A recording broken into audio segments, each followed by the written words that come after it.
Bonjour. Alors, depuis quelques cours, on parle de la réfraction. Donc, on a vu que quand un rayon lumineux passait d'un milieu à un autre, il allait être dévié. Donc, selon si le milieu a un indice de réfraction plus petit ou plus grand, on pouvait prévoir cette déviation-là. Aujourd'hui, ce qu'on va voir, c'est un peu une exception. Donc, on va voir que il n'y a pas toujours de la réfraction. Il y a certains cas spéciaux où il n'y en aura pas du tout de réfraction et on va voir pourquoi. En fait, on va parler plutôt de l'aspect mathématique, aujourd'hui de l'aspect théorique, si je peux dire, de ce qu'on appelle la réflexion totale interne. Et en classe, bon, on verra plutôt des aspects pratiques ou encore des façons de l'utiliser concrètes dans la vie de tous les jours. Donc, tout de suite, moi, je suis à la page 8 du cahier de notes de cours. Alors, on vous parle d'un phénomène étrange. Donc, le phénomène étrange, c'est ce que je viens de vous parler, c'est-à-dire qu'il n'y aura pas de réfraction dans certains cas et on va voir dans lesquels. Alors, première chose, on vous dit qu'arrive-t-il quand on passe d'un milieu plus dense à un milieu moins dense? On en a vu des exemples en classe de ça.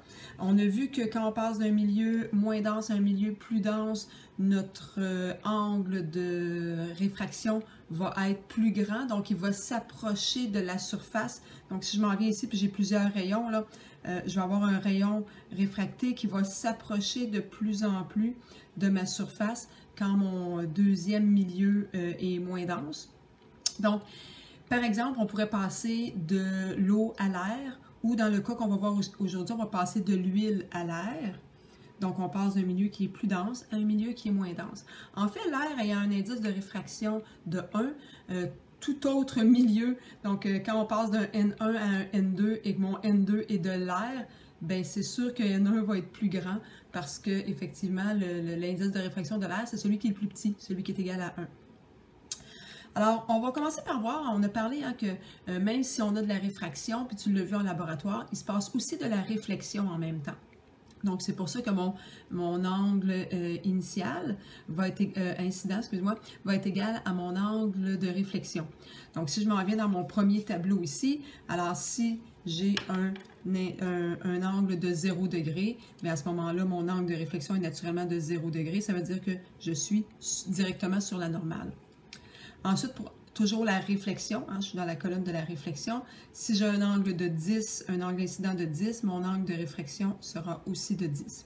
Donc, on va voir que pour ce tableau-là, c'est relativement rapide à remplir parce que l'angle de réflexion va toujours être égal à l'angle incident. Donc, je peux simplement aller réécrire les mêmes valeurs. Là, je vais changer de crayon à partir de 50, puis tu vas comprendre pourquoi tantôt. Prendre une autre couleur. Donc, ça va se donner un petit code de couleur pour tout à l'heure. Donc, je vais avoir mon angle de 60, 70 et 80 degrés. Alors, ça, c'est pour la réflexion. Et on vous a écrit ici la loi de la réflexion. L'angle incident est égal à l'angle réfracté. Donc, ça, c'est facile. Ensuite, ce qu'on va vouloir faire, c'est calculer nos angles de réflexion pour tous les angles incidents que nous avons tracés ici. Donc, si on regarde, on a tracé un angle à 0 degré, à 10 degrés, 20 degrés, 30, 40, je vais changer de couleur pour mon 50, 60, 70 et 80 degrés. Donc, on a nos différents angles incidents qui sont déjà tracés ici. On passe de l'huile à l'air et nous, on va vouloir à ce moment-là aller calculer nos angles de réfraction à l'aide naturellement de la formule que nous avons vue en laboratoire. Alors, je commence tout de suite. Mon N1, on part avec un N1 de 1,48. Sin θ1, donc je vais aller calculer mon angle de 10. Pour commencer, parce que je vous parlerai du 0 tantôt, là, mais on va commencer par calculer celui de 10. Donc, sin de 10 degrés est égal à N2 qui est de 1,00 fois sin θ2. Donc, ça va me permettre d'aller trouver mon angle réfracté. Donc, θ2 est égal. Je vais le faire une fois sur ma calculatrice avec toi. Ensuite, je vais vous donner les réponses directement. Là. Donc, j'ai un sinus de 10 qui est égal à ça. Je multiplie ça par 1,48. Je divise ensuite par 1, ça ne fera pas de différence. Et je vais aller faire mon inverse de mon sinus pour aller chercher mon angle. Donc 14,89 degrés. Donc c'est ce que je vais avoir pour mon angle de 10 degrés, 14,89. Comme vous voyez, j'ai passé le zéro. Hein, si on réfléchit, là, si je suis directement sur la normale, est-ce que mon rayon va être réfracté? Non. Donc, c'est pour ça que je n'ai pas calculé le zéro. Là, ça va vraiment donner 0, puis ici, je devrais marquer seulement un chiffre après. Je vais corriger ça. Je peux marquer ça au dixième, donc 14,9, puis ici 0,0. Je vais le corriger ici aussi. Là, j'ai l'habitude de marquer les choses en centièmes en tant qu'enseignante de mathématiques, mais il faut que je fasse attention. Donc, pour les angles, on peut donner les mesures au dixième seulement. Les autres valeurs, je vais te les donner directement. Là, on ne va pas toutes les calculer ensemble, mais tu pourrais le faire si tu veux. Donc, je vais avoir un angle réfracté de 30,4 pour un angle incident de 20 degrés. Ensuite, je vais avoir 47,7 degrés, 72,0 degrés. Je vais aller voir avec toi maintenant qu'est-ce qui va se passer avec l'angle de 50. Je vais me faire le calcul juste en dessous. Je me suis gardé un petit peu de place.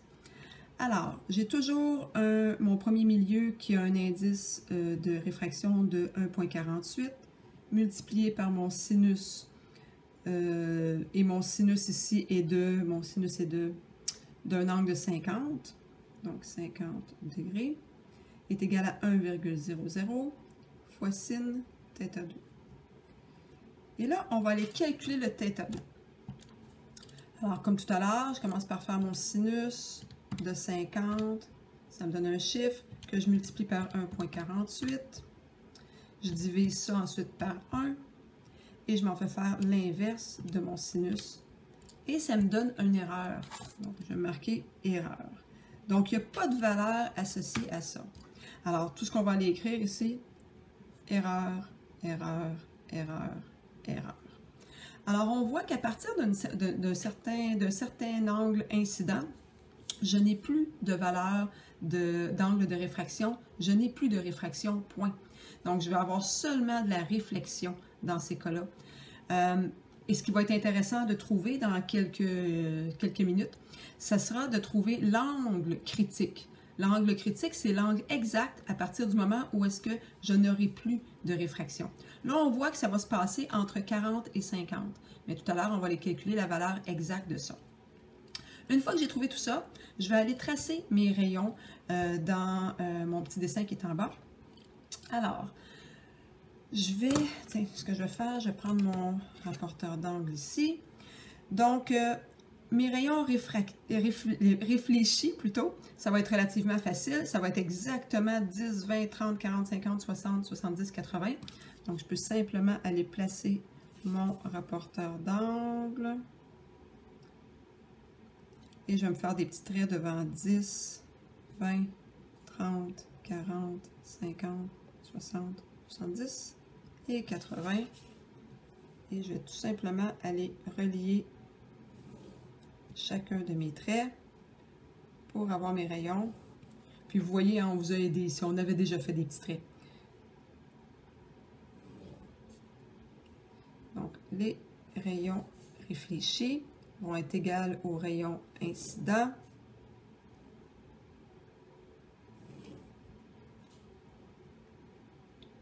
Il ne faut pas que j'oublie ensuite d'aller faire mes flèches pour chacun. Comme ça ici. Donc, je vais aller tracer ensuite mes flèches pour chacun. Je peux aussi écrire les valeurs. Donc, encore là, j'ai 10, 20, 30, 40 et ensuite 50, 60, 70 et 80. Je vais ensuite aller faire mes rayons qui sont réfractés. Donc, les rayons réfractés, on en avait un à 0, naturellement 0 et 0. J'en ai un à 14. Donc, je vais me placer ici pour que mon 0 soit bien vis-à-vis ma normale. Donc, c'est sûr que là, je suis un petit peu embêtée avec mes chiffres, mais je vais me faire un trait assez grand pour voir. Là, je suis un peu dans les chiffres du haut. Donc, puis c'est 14,9, donc c'est presque 15. Là. OK. Ensuite, 30,4. Donc, on s'en va tracer un petit trait pour chacun. 47,7. Et 72. Donc, on voit que plus mon angle incident est grand et plus je vais là, me rapprocher de la surface du changement de milieu. Donc, je vais faire mes rayons complets à partir toujours de mon point d'incidence.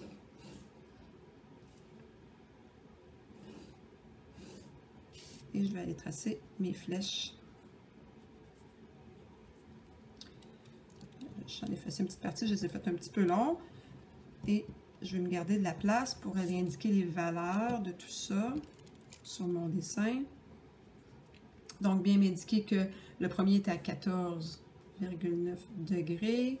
J'avais ensuite 30,4 degrés, 47,7 et 72 degrés. Je vais prendre la peine ensuite d'aller mettre ça en couleur. Ouais, c'est ça. Donc, je vais me donner un code de couleur. C'est pour ça que j'ai mis des choses en rouge, des choses en bleu. Alors, tous mes angles qui ont une réfraction et une réflexion, qui ont les deux. Okay, j'ai mis ça tout en rouge. Et moi, je vais aller les tracer en surligneur par-dessus mes rayons, là, en rose, pour qu'on les voit bien. Comme ça ici. Et ensuite, mes réflexions, même chose. Je m'en viens mettre les réflexions aussi en rose. Donc, tout ce que j'avais écrit en rouge, finalement. Et mes réfractions, je les mets aussi en rose. Donc, ça, c'est pour indiquer que ce sont les rayons incidents qui vont donner ces angles réfléchis-là et qui vont donner aussi ces réfractions-là. Ce que j'ai mis en bleu, d'un autre côté, il va y avoir que de la réflexion. Il n'y aura pas de réfraction parce qu'on n'avait aucune valeur. Donc, ce que j'ai mis en bleu, ici, donc je vais le surligner pour qu'on ait un aspect visuel. Comme ça. Donc, ce qu'on s'aperçoit avec mon dessin, tous les rayons incidents qui sont roses vont avoir et un angle réfléchi et un angle réfracté. Et tous ceux qui sont en bleu vont avoir seulement un angle réfléchi. Donc, je vais les encadrer ici en bleu pour bien les voir. Et on voit bien qu'il se passe quelque chose là, entre 40 et 50. Donc, entre 40 et 50, à quelque part là-dedans, j'ai ce qu'on appelle un angle critique. Je vais vous montrer tout à l'heure comment calculer ce fameux angle critique-là. Là, on va juste aller indiquer en bas qu'est-ce qui se passe. Quand mon angle 1, mon angle incident, est plus petit que l'angle critique, mon angle critique, là, il est à quelque part là-dedans. Là. Ici, à quelque part, j'ai un angle critique. Alors, quand mon angle incident est plus petit, alors ce qui se passe, c'est que je vais avoir à la fois de la réflexion, et de la réfraction. J'ai les deux phénomènes. Et ça, c'est ce que j'ai mis en rose. Ensuite, si mon angle est plus grand que l'angle critique, c'est la région que j'ai ici, qu'est-ce qui se passe? J'ai seulement de la réflexion. Et cette réflexion-là, on va l'appeler de la réflexion totale interne. Donc, elle sera à l'intérieur de mon premier milieu. Et ça, c'est ce que j'ai mis en bleu.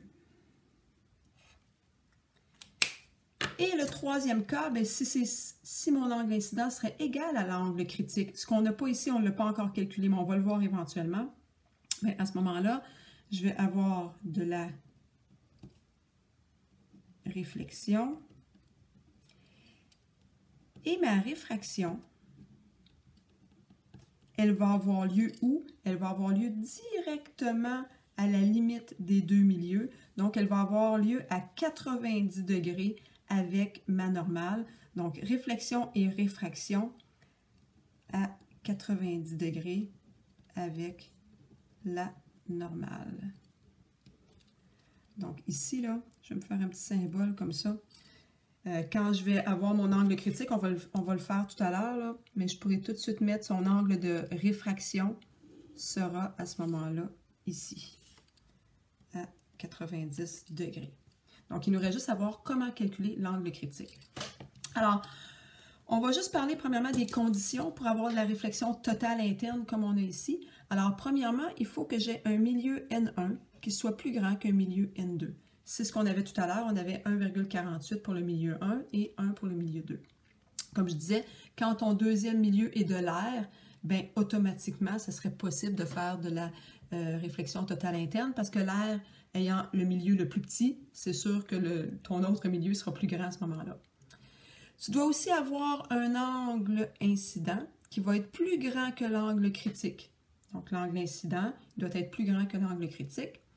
Et dans ce cas-là, bien, la loi de la réflexion va s'appliquer et on se souvient que la loi de la réflexion, c'est que θi est égal à θr, donc l'angle incident est égal à l'angle réfléchi. Alors maintenant, comment aller calculer notre angle critique?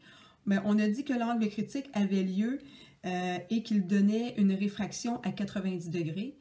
Bien, ce qu'on doit faire, c'est aller calculer quel est l'angle incident pour que ma réfraction soit à 90 degrés. Donc, on part d'un milieu qui est plus dense à un milieu qui est moins dense. On a dit tout à l'heure que tiens, je vais changer de crayon que ce soit plus foncé. On a dit que l'angle incident, pas l'angle, mais l'indice de réfraction incident était de 1,48 pour mon premier milieu. Sin θ1, c'est ce que je cherche. Je veux savoir quel est l'angle incident qui va me donner l'angle de réfraction de 90 est égal à mon deuxième milieu avait un indice de réfraction de 1 et je veux que mon sin soit fait sur l'angle de 90 degrés. Donc, c'est ça, un angle critique, c'est un angle qui va te donner une réfraction à 90 degrés. Alors là, on va aller calculer ça.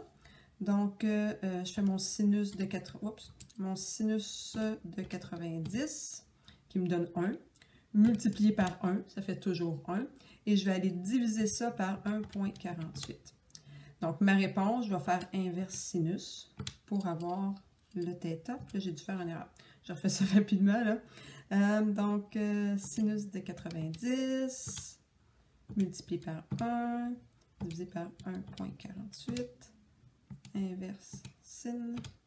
OK, ça a plus de bon sens. Donc, ça me donne un angle 1 est égal à 42,5 degrés.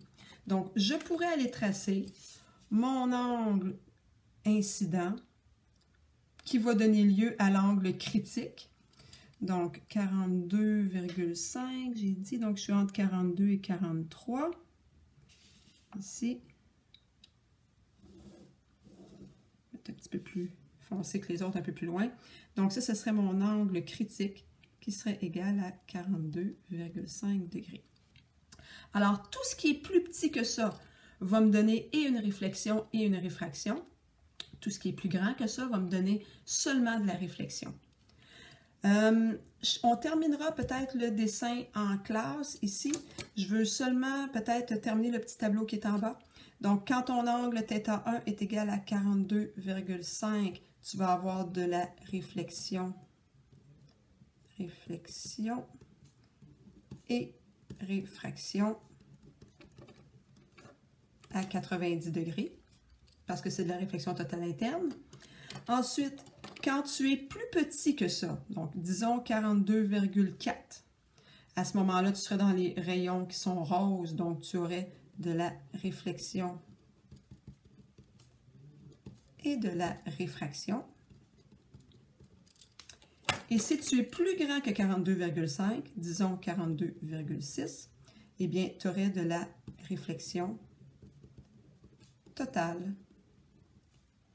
interne.